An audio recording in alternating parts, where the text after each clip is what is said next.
Bonjour tout le monde et bienvenue dans Occitanie Comics. Donc cette semaine je vais vous faire la review de Blackest Night, qui est pour moi un des plus gros events de chez DC et peut-être même un des plus intéressants. On va le faire court, on va bien structurer la vidéo pour que vous puissiez me suivre. Blackest Night, c'est la création des Black Lanterns. On voit l'origine de la création par le personnage de Black Hand, qui a été choisi parmi n'importe qui dans l'univers pour être le premier Black Lantern. Et c'est l'histoire du premier chapitre. Ça va être vraiment une origin story, parce que je ne connaissais pas forcément Black Hand avant, et c'est toute l'origin story qu'on voit, et de la psychologie du personnage, de pourquoi il est fait pour être l'ambassadeur de ces nouveaux lanternes. Après, nous enchaînons sur deux autres prologues. Le deuxième va être consacré sur Hal Jordan, qui a été ressuscité dernièrement, il me semble, et qui se retrouve devant la tombe de Bruce Wayne et qui discute avec son ami Flash sur tout simplement du pourquoi on meurt, de la tristesse et du combat. Et là aussi, ça va être très déterminant pour la suite. Troisième prologue, ça va être sur Carol, l'ex-petite amie de Hal Jordan, qui va de nouveau rejoindre les Starfire. Et voilà, ça nous explique tout cela. Une fois que ces trois prologues ont été lancés qui posent un peu l'histoire, on part directement sur le premier, oui, le premier arc, la première partie, pour faire simple. Ça va être la guerre des lanternes. Tous les lanternes vont se foutre sur la gueule. On va avoir les Red Lanterns qui vont se foutre sur la gueule des Blue Lanterns. On va avoir les Starfire qui vont se foutre sur la gueule du corps de Sinestro. Tout le monde va se mettre sur la gueule.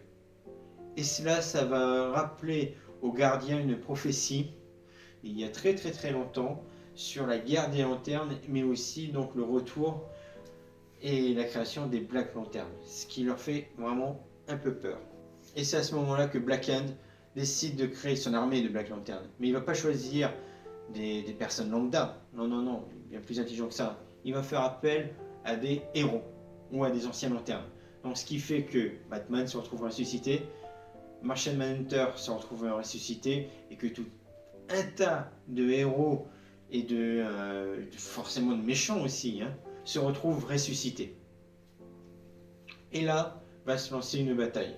Déjà, les Black Lanterns vont se mêler sur les batailles des autres lanternes. Donc là, on va voir l'incompréhension au début. Mais le problème n'est même pas une question d'incompréhension, c'est que à un moment, quand les lanternes vont vouloir se défendre contre les Black Lanterns, cela n'aura aucun effet. Vraiment aucun.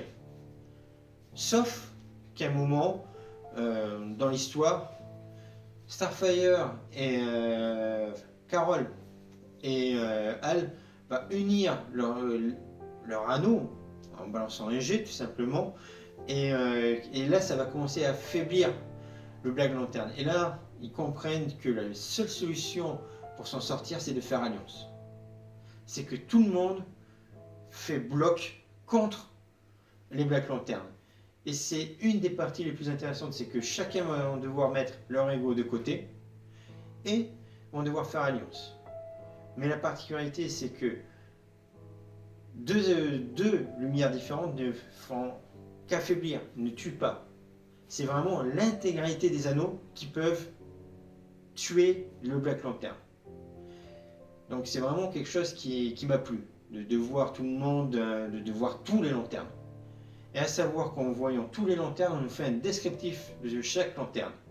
Je ne connaissais pas forcément le code des Starfire, des Red Lanterns, des Blue Lanterns, des Indigo.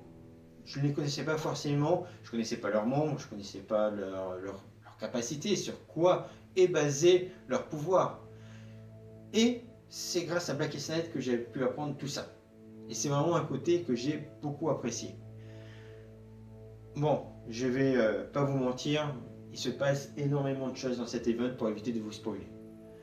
Il est connu par les fans de DC, mais pas forcément connu par tout le monde, contrairement à Civil War. Donc vraiment, je n'ai aucun intérêt à vous spoiler. Sauf que je vais vous dire quand même une ou deux petites choses, c'est qu'on n'est jamais à court de rebondissements. À chaque moment, je me dis, mais putain, mais quand est-ce que ça s'arrête? Quand je dis ça s'arrête, c'est pas forcément le texte est ennuyant, mais c'est waouh! Je suis obligé de poser comics, souffler 2-3 coups, me y remettre. Et ça, c'est vraiment un plaisir. J'ai comme habitude de dire que plus je mets de temps à lire un comics, soit c'est qu'il est très mauvais, soit parce qu'il est très bon. Il est très bon tout simplement parce que j'ai envie de me garder un maximum de temps ce comics. Donc voilà, ça c'est ce que je peux vraiment dire sur l'histoire. Je vais m'attarder un peu maintenant sur les auteurs et dessinateurs. Donc, comme auteur, on a Geoff Johns, qui est un monument. Pour ceux qui ne le connaissent pas, c'est une honte. Je vais quand même le présenter rapidement par ses titres. Flash, Superman, Green Lantern, Justice League. Mais il a aussi travaillé sur des events comme Flashpoint, Wargaze Day, et c'est celui-là qui orchestre le DC Rebirth. Si vous n'avez pas lu le DC Rebirth en VO, vous allez bientôt pouvoir le lire en France en mai, il me semble, chez Urban Comics. Mais Geoff Johns, ce n'est pas que ça. Il travaille énormément pour la télé et le cinéma.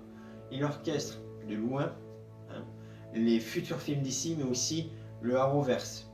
Et ça, c'est vraiment quelque chose de... Honnêtement, je ne sais pas comment il fait pour travailler sur autant de choses. Franchement, chapeau, rien que pour vous dire ça. Après, je vais vous parler de deux dessinateurs. Ivan Reis, qui a travaillé énormément avec Geoff Johns, mais il n'a pas que travaillé avec Geoff Johns. Il a travaillé sur Aquaman, Wargaze Day, Green Lantern, Justice League. Et je vais aussi vous parler du troisième dessinateur de cette série, qui est Doug Mahnke, qui a commencé à travailler sur les séries de comics The Mask, et après il a rejoint Geoff Johns sur les séries Green Lantern et Justice League. Voilà, ça c'est ce que je peux dire sur l'auteur. Je vais m'attarder encore 2 petites secondes sur mon avis, pour vraiment appuyer sur certaines choses. C'est que dans ces deux albums, sur cet event, on apprend énormément sur l'univers d'ici. Quand je parle de l'univers d'ici, c'est une manière pas forcément sur les héros, mais sur l'univers même, sur tout ce qui apporte. Et c'est quelque chose qui prend au trip, et c'est quelque chose que j'ai vraiment beaucoup apprécié. C'est peut-être un récit qui ne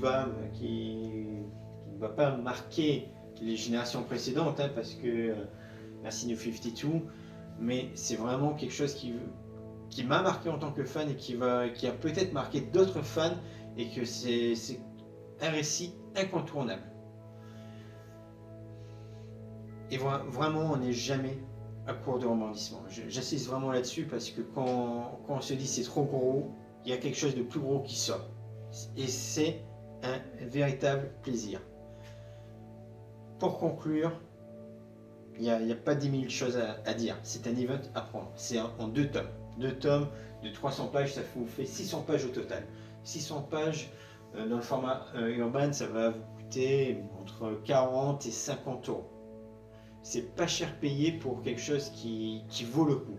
Donc, dès que vous avez fini cette vidéo, partez chez votre libraire pour le prendre si vous ne l'avez pas. C'est franchement une lecture incontournable. Donc voilà, c'est tout ce que je pouvais dire sur Blackest Night. Je suis un grand fan, vous avez dû le comprendre. Quoi qu'il arrive, si vous avez aimé cette vidéo, n'hésitez pas à liker. Si vous l'avez détesté, dislikez-la. Mais surtout, commentez. On a besoin d'un retour en commentaire pour savoir qu'est-ce qui se passe, qu'est-ce que c'est, et pour tout comprendre en fait, pour mieux comprendre les choses. Donc voilà, n'hésitez vraiment pas à nous donner des retours, parce qu'on en a vraiment besoin. Après, n'hésitez pas à vous abonner donc sur la chaîne YouTube, mais aussi sur les autres pages que vous allez pouvoir trouver sur notre descriptif. Voilà, c'était tout. Je vous souhaite une bonne soirée ou une bonne journée. Allez, ciao!